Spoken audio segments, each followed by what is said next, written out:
Hello, everyone. It is me again. Welcome back to today's podcast program.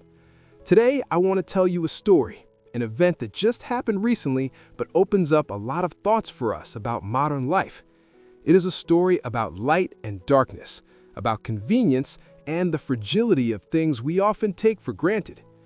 Imagine this.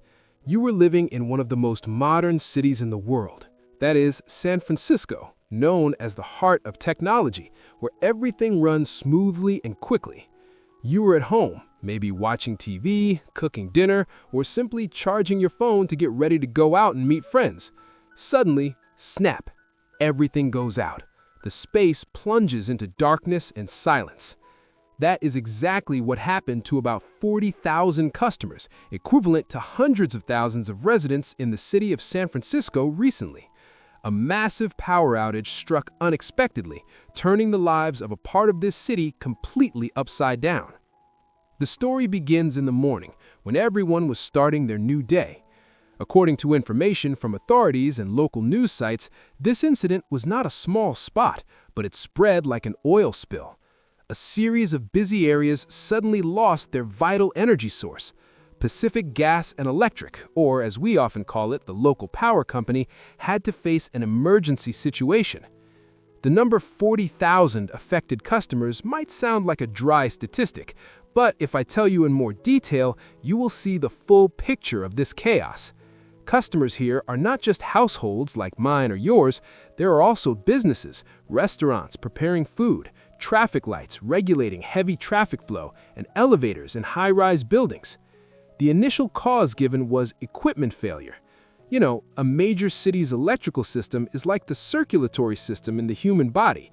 It is intertwined, complex, and if just one blood vessel is blocked or bursts, a whole area of the body will be paralyzed. In San Francisco, this is even more complex because the electrical system here is a mix of old and new, between underground lines and above-ground substations. Let me give you a few specific examples so you can visualize the impact better. Imagine you are a small coffee shop owner in the affected area.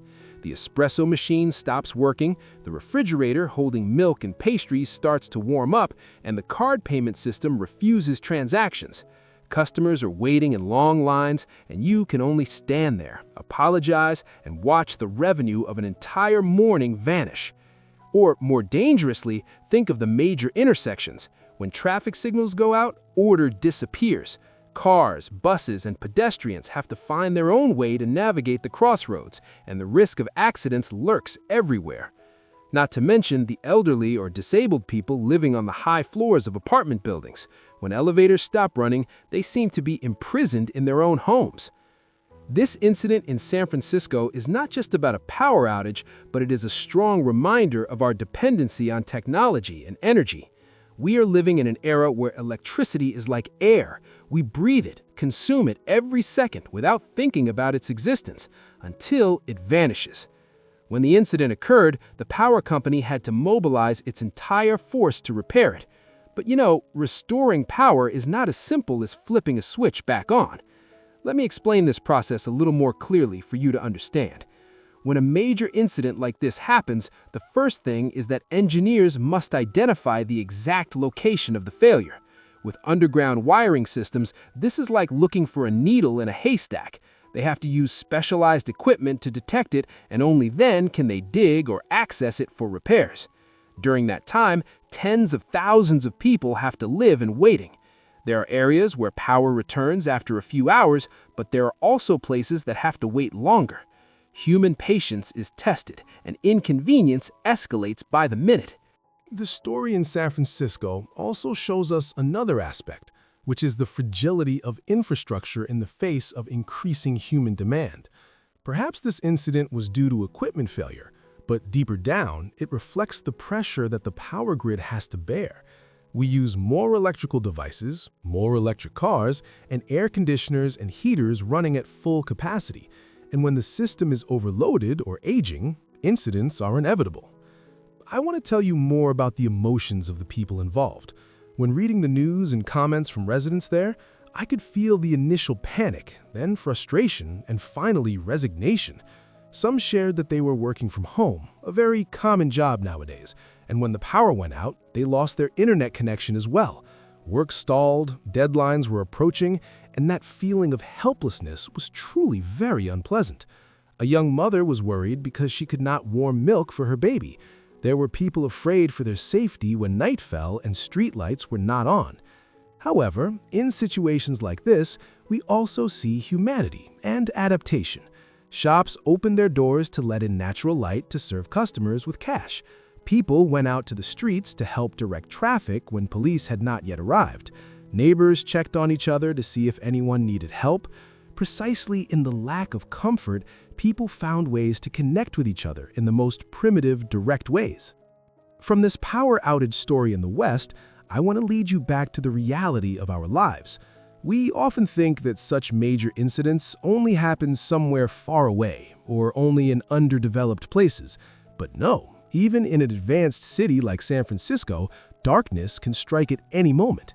This proves that no technical system is absolutely perfect. Machines can break, humans can make errors, and nature is always unpredictable. I remember one time I also experienced a power outage that lasted all day.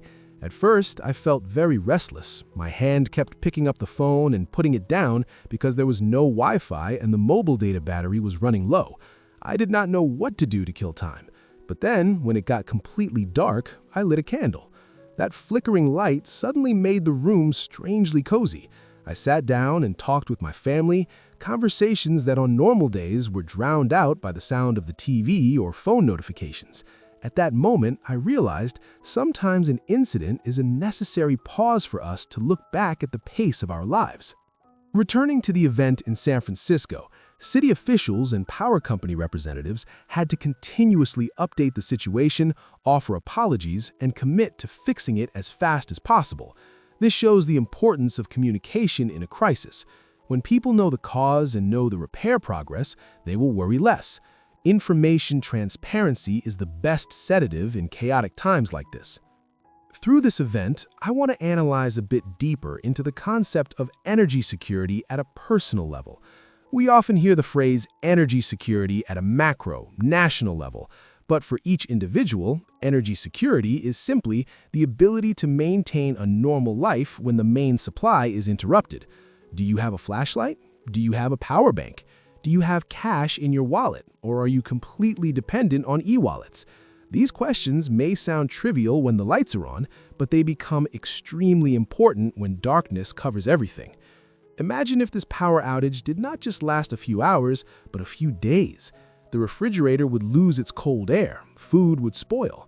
Water might be cut off if the building's pump system does not have a backup generator. At that time, survival skills and the prior preparation of each person will decide the quality of their life during those difficult days. The story of 40,000 customers losing power in San Francisco is an expensive but very practical lesson. It teaches us that the convenience we are enjoying is a privilege, not an eternal gift. It is maintained by a huge system of machines and people, and that system can be vulnerable. When looking at images of deserted San Francisco streets, dark skyscrapers, I appreciate the moments of peace more when the lights are still on. I appreciate the effort of the electricians, the people who are always on duty day and night to keep the energy flowing continuously. And I also learn to be more sympathetic when incidents occur, instead of just complaining or blaming. I hope that through this story, you will also have your own reflections. Maybe you will never encounter such a major power outage situation, but life is always full of surprises. Preparing a mindset to face those surprises is how we master our lives. Do not let over-reliance on technology make us weak when technology is absent. Now we will come to the most important part of today's talk. That is, how we apply the lessons from this event into our own lives. First, build a backup plan for yourself and your family. Do not wait until the power goes out to look for a flashlight or candles. Today, check your house to see if you have a flashlight ready, fully charged power banks, and some cash. Prepare a small emergency kit, including water and dry food that can be eaten immediately without cooking. This does not take much time, but will help you stay extremely calm when an incident occurs. Second, practice the habit of backing up data and working offline. If you work a lot on computers, Get into the habit of saving important data to an external hard drive or having a continuous autosave mode.